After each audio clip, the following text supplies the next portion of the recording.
அருட்பெரும் ஜோதி அருட்பெரும் ஜோதி தனிப்பெரும் கருணை அருட்பெரும் ஜோதி எல்லா உயிர்களும் இன்புற்று வாழ்க. வள்ளல் மலரடி வாழ்க வாழ்க.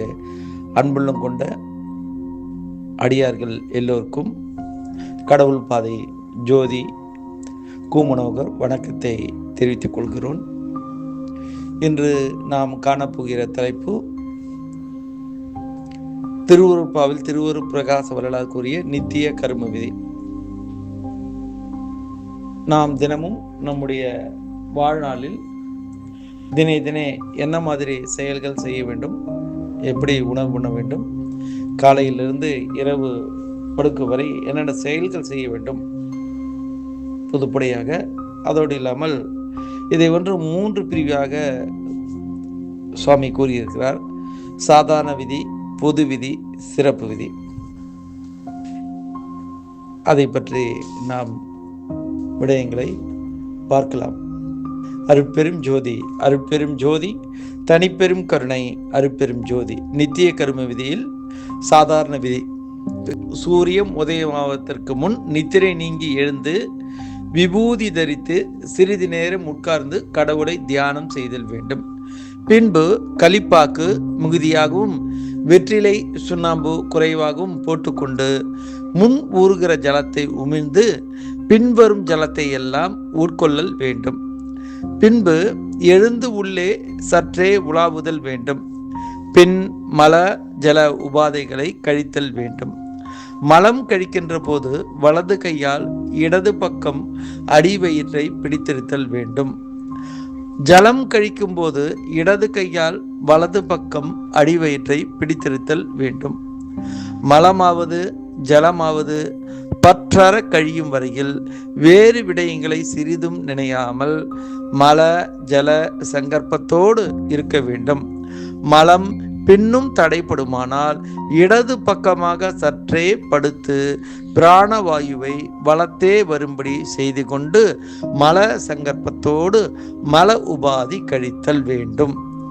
ஜலம் தடைப்பட்டால் வலது பக்கமாக சற்றே படுத்து பிராணவாயுவை இடது பக்கம் வரும்படி செய்து கொண்டு ஜல சங்கற்பத்தோடு ஜல உபாதி கழித்தல் வேண்டும். மலஜல உபாதி கழிந்த பின் செவிகள், கண்கள், நாசி, வாய், தொப்புள் இவைகளில் அழுக்கு, பீலை, சளி, ஊத்தை என்கின்ற அசுத்தங்களையும் கை கால் முதலிய உறுப்புகளில் உள்ள அழுக்குகளையும் வெந்நீரினால் பற்றற துடைத்தல் வேண்டும். பின் வேலங்குச்சி, ஆலம் விழுது இவைகளை கொண்டு பல் அழுக்கெடுத்து அதன் பின் கரிசலாங்கண்ணி தூள் கொண்டு உள்ளே சிறிது சாரம் போகும்படி பல்லில் தேய்த்து வாய் அலம்பென பின்பு பொற்றுளை கையாந்த கரை இலை அல்லது கரிசலாங்கண்ணி இலை 1 பங்கு, தூதுளை இலை, முசுமுசுக்கு இலை 1/4 பங்கு, சீரகம் 1/4 பங்கு இவைகளை ஒன்றாக சேர்த்து சூரணமாக செய்து கொண்டு அதில் 1 வராக நடை 1 சேர் நல்ல ஜலத்தில் போட்டு அதனுடன் 1 சேர் பசுவின் பால் விட்டு கலந்து அதிலுள்ள 1 சேர் ஜலமும் சுண்ட காய்ச்சி அந்த பாலில் நாட்டு சர்க்கரை கலந்து சாப்பிடல் வேண்டும். காலையில் இளம்பெயில் தேகத்தில் படாதபடி பொழுது விடிந்து 5 நாழிகை பரியந்தம் உடம்பை போர்வையோடு காத்தல் வேண்டும். பின்பு வெயிலில் நெடுநேரம் தேகமலிவு வரத்தக்க உழைப்பை எடுத்து கொள்ளாமல் லேசான முயற்சியில் சிறிது வருத்தம் தோன்ற முயலுதல் வேண்டும். பின்பு இளம் வெந்நீரில் குளித்தல் வேண்டும். விபூதி தரித்து சிவ சிந்தனையோடு சிறிது நேரம் இருத்தல் வேண்டும். பசி கண்டவுடன் தடை செய்யாமல் ஆகாரம் கொடுத்தல் வேண்டும். ஆகாரம் கொடுக்கும்போது மிகுந்த அலட்சியமும் ஆகாது, மிகுந்த தீவிரமும் ஆகாது. முதற்பட்சம் சீரக சம்பா அரிசி அன்றி புன்செய் விளையும் காரரிசியும் தவிர நேரிட்ட அரிசியின் வகைகள் ஆகும். அது சாதமாகும் போது அதிக நிகழ்ச்சியும் ஆகாது, அதிக கடினமும் ஆகாது. நடுத்தரமாகிய சோற்றை அக்கினி அளவுக்கு அதிகப்படாமலும் குறைவுபடாமலும் அறிந்து உண்ணுதல் வேண்டும். ஆயினும் ஒருபடி குறைந்தபட்சமே நன்மை. போஜனம் செய்த பின்னர் நல்ல நீர் குடித்தல் வேண்டும். அந்த நல்ல நீரும் வெந்நீராதல் வேண்டும். அதுவும் அதிகமாக குடியாது இருத்தல் வேண்டும். கிழங்கு வகைகள் உண்ணாமல் இருக்க வேண்டும். அவற்றில் கருணை கிழங்கு மாத்திரம் கொள்ளுதல் கூடும். பழ வகைகள் உண்ணாது இருத்தல் வேண்டும். அவற்றில் பேயன் வாழைப்பழம், ரசாலி வாழைப்பழம் இவை நேர்ந்தால் சிறிது கொள்ளுதல் கூடும். பழைய கறிகளை கொள்ளாது இருத்தல் வேண்டும். பதார்த்தங்களில் புளி, மிளகாய் சிறிதே சேர்க்க வேண்டும். மிளகு, சீரகம் அதிகமாக சேர்த்தல் வேண்டும். கடுகு சேர்ப்பது அவசியம் அல்ல. உப்பு குறைவாகவே சேர்த்து கொள்ளல் வேண்டும். அன்றி எந்த வகையிலும் உப்பு மிகுதியாக கொள்ளாமல் உபாயமாக கொள்வது தேகம் நீடிப்பதற்கு ஏதுவாம். தாளிப்பில் பசு வெண்ணெய் நேரிட்டால் தாளிக்க வேண்டும். நேராத பட்சத்தில் நல்லெண்ணெயை சிறிது சேர்க்கவும் கூடும். வெங்காயம், வெள்ளைப்பூண்டு சிறிதே சேர்க்க வேண்டும்.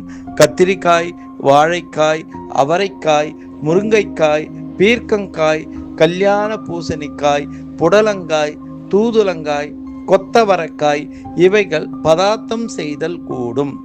இவற்றினுள் முருங்கை, கத்திரி, தூதலை, பேயன் வாழைக்காய் இவைகளை அடுத்தடுத்து கறி செய்து கொள்ளலாம். மற்றவைகளை ஏகதேசத்தில் செய்து கொள்ளலாம். வடை, அதிரசம், தோசை, மோதகம் முதலிய அப்ப வர்க்கங்கள் கொல்லப்படாது. ஏகதேசத்தில் சிறிது கொள்ளவும் கூடும். சர்க்கரை பொங்கல், தத்தியாதுனம், புளிச்சாதம் முதலிய சித்திரன்னங்கள் கொல்லப்படாது. ஏகதேசத்தில் சிறிது கொள்ளலாம். புளியாரை துவையில் தினந்தோறும் கிடைக்கணும் மிகவும் நன்று. கரிசலாங்கண்ணி கீரை, தூதுளை கீரை, முன்னை கீரை, பசலை கீரை, முருங்கை கீரை இவைகளை பருப்போடு சேர்த்தும் மிளகோடு சேர்த்தும் புளியிட்டும் தனித்தும் கறி செய்து கொள்ளக்கூடும். மற்ற கீரைகள் ஏகதேசத்தில் நேரில் சிறிது சேர்த்து கொள்ளவும் கூடும். புளித்த தயிர் சேர்த்தல் கூடும். பருப்பு வகைகளில் முளை கட்டாத துவரம் பருப்பு அல்லது முளை கட்டின துவரம் பருப்பு மிளகு சேர்த்து கடைதல், துவட்டல், துவையல் செய்தல், குழம்பிடல், வேறொன்றில் கூட்டல் முதலியவாக செய்து நெய் சேர்த்து கொள்ளுதல் கூடும். அந்த நெய்யை மிகவும் சேர்க்கப்படாது. மற்ற பருப்பு வகைகள் அவசியம் அல்ல. ஏகதேசத்தில் நேர்ந்தால் கொள்ளவும் கூடும்.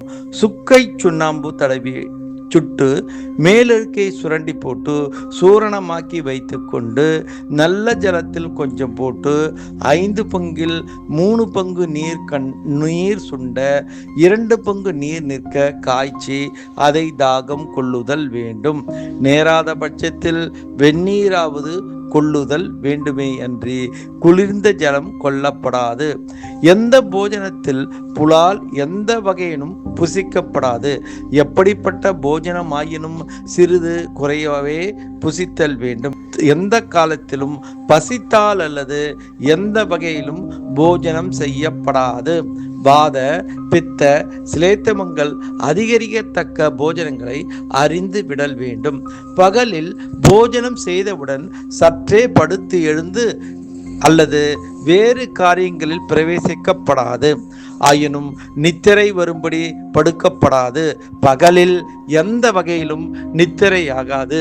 சிறிது படுத்து எழுந்த பின் பாக்கும், வெற்றிலையும் குறைவாகவும், சுண்ணாம்பு சிறிது அதிகமாகவும், தாம்பூலம் பஞ்சவாசங்களோடு தரித்து முதலில் ஊறிய ஜலத்தை புறத்தில் உமிழ்ந்துவிட்டு பின்பு ஊறும் ஜலத்தை உட்கொள்ளல் வேண்டும்.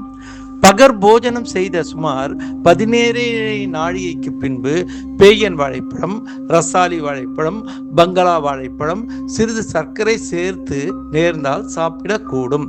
காலையில் பால் சாப்பிடும் போது பசி அதிகரித்து இருந்தால் இந்த பழங்களில் நெய், சர்க்கரை அல்லது சிறிது சாப்பிடக்கூடும். பகலில் பெண்கள் தேக சம்பந்தம் கூடாது. பகர் போஜனம் செய்த பின் சற்று நேரம் கடவுளை தியானித்து இருக்க வேண்டும். அதன் பின் எந்த வேலை செய்யணும் தேக கரணங்களுக்கு மெலிவு உண்டு பண்ணுகின்ற வேலைகளாக செய்யப்படாது. செய்யணும் சிறிது சிறிதாக செய்தல் வேண்டும். சாயங்கால வெயில் தேகத்தில் படும்படி சிறிது உலாவுதல் வேண்டும். காற்று மிகுந்தடிக்கல் அப்போது உழவப்படாது. அன்றி கடின வெயில், பனி, மழை இவைகள் தேகத்தில் பட உலாவப்படாது. ராத்திரி முன்பங்கில் தேக சுத்தி செய்து விபூதி தரித்து சிவத்தியானம் செய்தல், தோத்திரம் செய்தல், சாத்திரம் செய்தல், வாசித்தல், உலகில் விவகாரம் செய்தல் இவை முதலியவை கூடும். பின் போஜனம் செய்தல் வேண்டும். போஜனம் பகர் போஜனத்தை பார்க்கிலும் அற்பமாக புசித்தல் வேண்டும். இரவில் தயிர், கீரை, வாயுவான பதார்த்தம், குளிர்ச்சியான பதார்த்தம் சேர்க்கப்படாது. சூடான பதார்த்தங்களையே அறிந்து சேர்க்க வேண்டும். அவை சிறு கத்திரி, முருங்கை, அவரை, வற்றல் முதலியவை ஆம். இரவில் போஜனம் செய்த பின் சிறிது உள்ளே உலாவுதல் வேண்டும். பின்பு சிவத்தியானம் முதலியவை செய்தல் வேண்டும். சுமார் 12 நாழிகைக்கு மேல் காலைக்கு சொல்லியபடியாவது தனித்தாவது பசுவின் பாலை நன்றாக காய்ச்சி புசித்தல் வேண்டும். பின் சில நேரம் சென்று சுமார் 15 நாழிகையில் பாக்கும் சுண்ணாம்பும் மிகவும் குறைய வெற்றிலை மிகவும் அதிகப்பட கலந்து பஞ்சவாசத்தோடும் போட்டுக்கொண்டு முதல் ஜலத்தை உமிழ்ந்து பின்வரும் ஜலத்தை உட்கொண்டு திப்பியை உமிழ வேண்டும். மற்ற வேளையும் தாம்பூலத்தின் திப்பியை உமிழுதல் அவசியம். பெண்களுடன் தேக சம்பந்தம் செய்ய வேண்டில் முன் ஒரு நாழிகை பரியந்தம் மனத்தை தேக சம்பத்தில் வையாது வேறிடத்தில் வைத்து பின் சம்பந்தம் செய்தற்கு தொடங்கல் வேண்டும். தொடங்கிய போது அறிவு விகற்பியாமல் என்றால் வேறுபடாமல் மனம் முதலிய கரண சுதந்திரத்தோடு தேகத்திலும் கரணங்களிலும் சூடு தோன்றாமல் இடதுபுற சாய்வாக தேக சம்பந்தம் செய்தல் வேண்டும். புத்திரனை குறித்த காலத்திலன்றி மற்ற காலங்களில் சுக்கிலம் வெளிப்படாமல் இருக்கத்தக்க உபாயத்தோடு தேக சம்பந்தம் செய்தல் வேண்டும். அவ்வுபாயமாவது பிராணவாயுவை உள்ளேயும் அடக்காமல் வெளியேயும் விடாமல் நடுவே உலாவ செய்து கொள்ளுதலாம். ஒரு முறையன்றே அதன் மேலும் செய்யப்படாது. தேக சம்பந்தம் செய்த பின் தேக சுத்தி செய்து திருநீர் அணிந்து சிவத்தியானம் செய்து பின்பு படுக்க வேண்டும். எந்த காலத்தில் எது குறித்து படுத்த போதிலும் இடது கை பக்கமாகவே படுத்தல் வேண்டும். பின்பு 7:30 அல்லது 10 நாழிகை அளவு நித்திரை செய்தல் வேண்டும். அதன் பின் விழித்து கொண்டு நல்ல சிந்திப்புடன் இருத்தல் வேண்டும். இரவில் தேக சம்பந்தம் 4 தினத்திற்கு ஒரு விசை செய்தல் அதமபட்சம், 8 தினத்திற்கு ஒரு விசை செய்தல் மத்தியமபட்சம், 15 தினத்திற்கு ஒரு விசை செய்தல் உத்தமபட்சம். அதன் மேற்படில் சுக்கிலம் ஆபாசப்பட்டு தானே கழியும். 4 தினத்திற்கு ஒரு விசை செய்யில் சுக்கிலம் நெகிழ்ச்சிப்பட்டு சந்ததி விருத்தியை கெடுக்கும். ஆதலில் அதமபட்சமாயிற்று. இரவில் சொப்பனம் வராது மிருதுவாகவே நித்திரை செய்து விழித்து கொள்ளல் வேண்டும். எப்போதும் பயத்தோடு இருக்கப்படாது. பரிச்சேதம் பயம் இல்லாமலும் இருக்கப்படாது. எப்போதும் மன உற்சாகத்தோடு இருக்க வேண்டும். கொலை, கோபம், சோம்பல், பொய்மை, பொறாமை, கடுஞ்சல் முதலிய தீமைகள் ஆகா. உரத்து பேசல், வேகமாக நடத்தல், ஓடி நடத்தல், வழக்கிடல், சண்டையிடல் கூடாது. எந்த விதத்திலும் பிராணவாயு அதிகமாக செலவாகாமற்படி ஜாக்கிரதையோடு பழகுதல் வேண்டும். பொற்றிலை கையாந்த கரையை உலர்த்தி தூள் செய்து வைத்துக்கொண்டு அதை நல்ல எண்ணெயில் போட்டு காய்ச்சி தலைக்கிட்டு 4 நாளைக்கு ஒரு விசை வெந்நீரில் முழுக வேண்டும். அன்றி வாரத்திற்கு ஒரு விசையாவது முழுகுதல் வேண்டும். தூள் இல்லாத பட்சத்தில் நல்லெண்ணெயை காய்ச்சியே முழுகுதல் வேண்டும். புகைக்குடி, கஞ்சா குடி, கல்குடி, சாராய குடி முதலிய மயக்க குடிகள் ஆகாது. மல ஜலத்தை சிறிதும் அடக்கப்படாது. சுக்கிலத்தை சிறிதும் வீணில் விடப்படாது. துன்மார்க்க பழக்கம் செய்யக்கூடாது. எந்த வேலை செய்யணும், எந்த விவகாரம் செய்யணும், சிவ சிந்தனையோடு செய்து பழகுதல் வேண்டும். இந்த தேகத்தில் புருவமத்தியில் நமது ஆன்ம அறிவென்கின்ற கற்பூரத்தில் கடவுள் அருள் என்கின்ற தீபம் விளங்குவதாக பாவித்து பார்த்து அதில் பழகி கடவுளிடத்தே உண்மையாகிய அன்பையும் ஜீவர்களிடத்தே உண்மையாகிய காருண்யத்தையும் இடைவிடாமல் வைத்து ஓங்கார பஞ்சாட்சர ஞாபகம் செய்தல் வேண்டும். சிவ பஞ்சாட்சர ஞாபகம் செய்தல் வேண்டும் அவசியம். பொது விதி: 6 மாதம் அல்லது 3 மாதத்திற்கு ஒரு தரம் வெள்ளை காக்காட்டான் முதலானவைகளால் விரேசனம் வாங்கிக் கொள்ளுதல். விரேசனம் என்றால் பேதி வாங்கிக் கொள்ளுதல். இந்த மூலிகை வைத்து நாம் நம்முடைய உடம்பில் உட்கொண்டு அதை பேதி எடுக்கணும் என்று கூறுகிறார். அடுத்து 4 மாதத்திற்கு ஒரு தரம் மறுக்காரை முதலியவைகளால் வமனத்திற்கு வாங்கிக் கொள்ளல். வமனம் என்றால் வாந்தி எடுக்கணும். அந்த மூலிகையை எடுத்து நாம் வாந்தி எடுக்கணும் எப்படி சொல்றார். அடுத்தது 1 வருடத்திற்கு ஒரு தரம் முள்ளி முதலானவைகளால் நசியம் செய்து கொள்ளல். இந்த மூலிகையை பயன்படுத்தி நாம் மூக்கில் விட்டு மூக்கில் உள்முகமாக உள்ள அழுக்கெல்லாம் வெளியே வரும். நசியம் செய்து மூக்கில் விட வேண்டும் என்று கூறுகிறார். அடுத்து 4 நாளைக்கு ஒரு தரம் அத்தி முதலிய வசுகளால் செய்வகைப்படி செய்த மைகளால் கண்ணுக்கு அஞ்சனம் தீட்டல். அஞ்சனம் என்றால் கண்களுக்கு மையிடுதல். இந்த மூலிகை மூலமாக நாம் கண்களுக்கு மையிடுதல் வேண்டும்.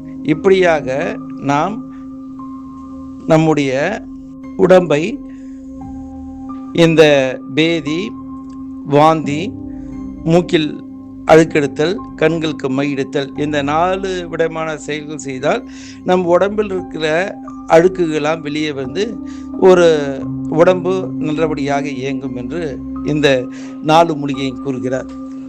4 விதமான செயல் செய்ய வேண்டும் என்று கூறுகிறார். ஒரு பட்சம் அல்லது ஒரு வார வட்டத்திற்கு ஒரு தரம் சாவதானமாக நல்ல நினைப்போடு தன் வசத்தில் இருந்து மூச்சு அதிர்ந்து மேலிடாது மெல்லன பெண் போகம் செய்தல். இது விருத்தர்களுக்கு விதித்தது அல்ல. வாரவட்டம் அல்லது 4 தினத்திற்கு ஒரு தரம் முளைப்பால், பொன்னாங்கண்ணி முதலிய தைலமிட்டு கொண்டு செம்பகமான பெண்ணீரில் மெல்லன முழுகல் வேண்டும். இளம் வெயில், கடும் வெயில், மழை, குளிர்காற்று, பனி இவைகளால் உடம்பை வலுத்தாமல் பாதுகாத்து கொள்ளுதல் வேண்டும்.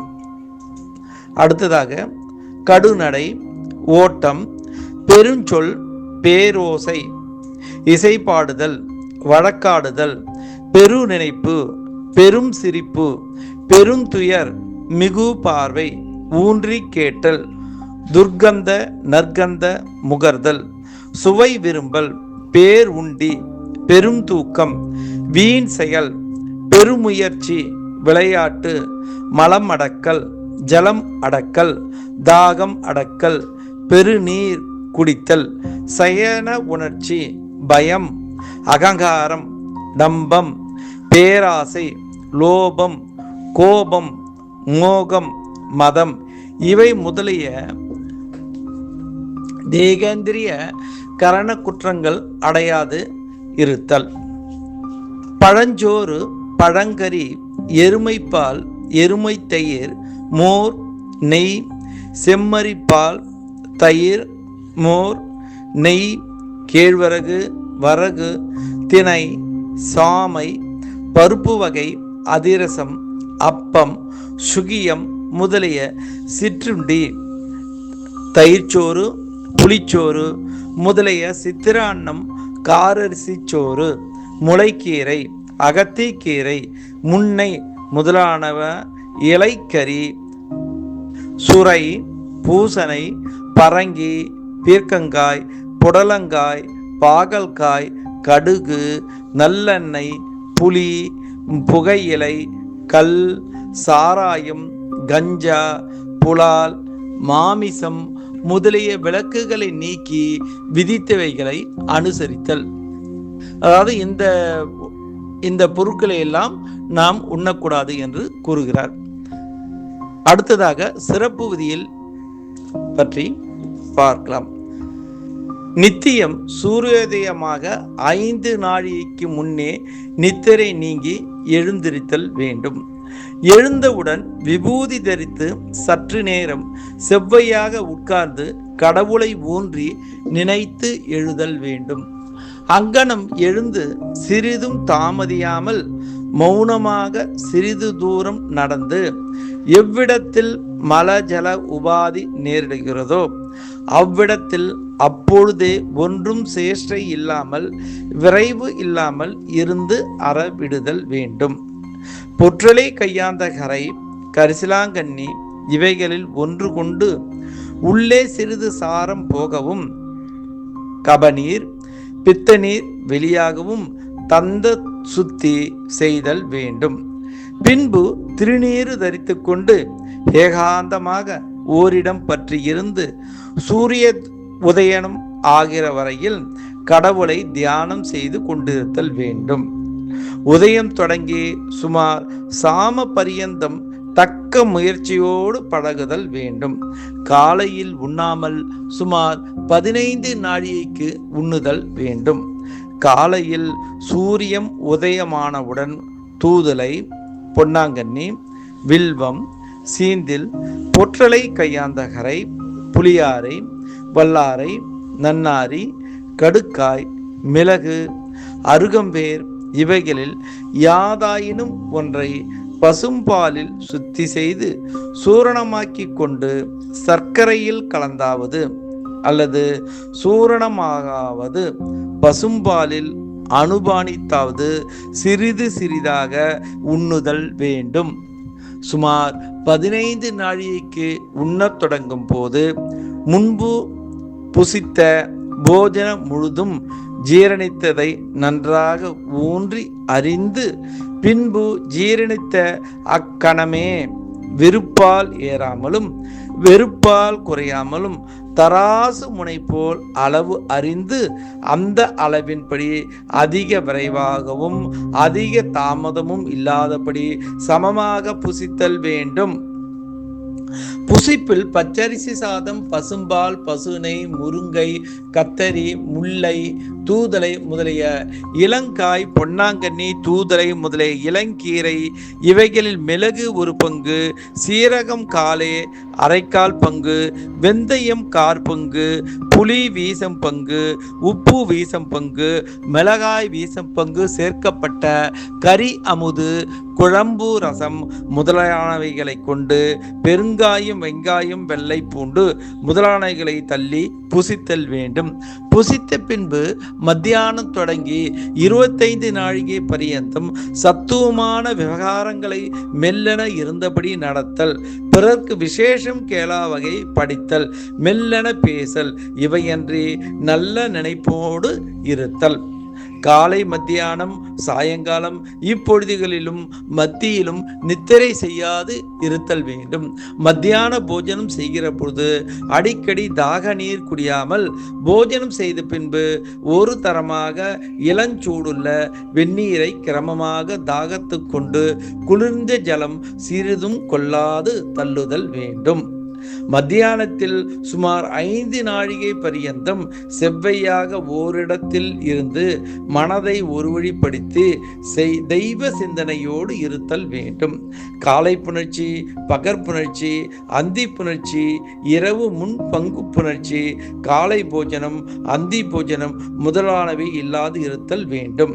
சாயங்காலத்திலும் 5 நாழிகை யாதொரு முயற்சியும் இல்லாமல் ஓரிடத்தில் அசையாது இருந்து தியானித்தல் வேண்டும். இரவில் 10 நாழிகைக்குள் மத்தியான போஜனத்துக்கு அரை தரமாக புசித்தல் வேண்டும். அதற்கு மேல் ராத்திரி 15 நாழிகை பரியந்தம் மனத்தை அடக்கி தியானித்து இருத்தல் வேண்டும். 15 நாழிகை தொட்டு 22 நாழிகை பரியந்தம் மெல்லென தூங்கல் வேண்டும். படுத்து விழிக்கிற பரியந்தம் இடக்கை கீழிருக்க செய்தல் வேண்டும். ஆகாரம் அறை, நித்திரை அரைக்கால், மைதுனம் வீசம், பயம் பூஜ்யம் ஆக பெறுதல் வேண்டும். அருட்பெரும் ஜோதி, அருட்பெரும் ஜோதி, தனிப்பெரும் கருணை, அருட்பெரும் ஜோதி. நன்றி, வந்தனம். திருச்சிற்றம்பலம்.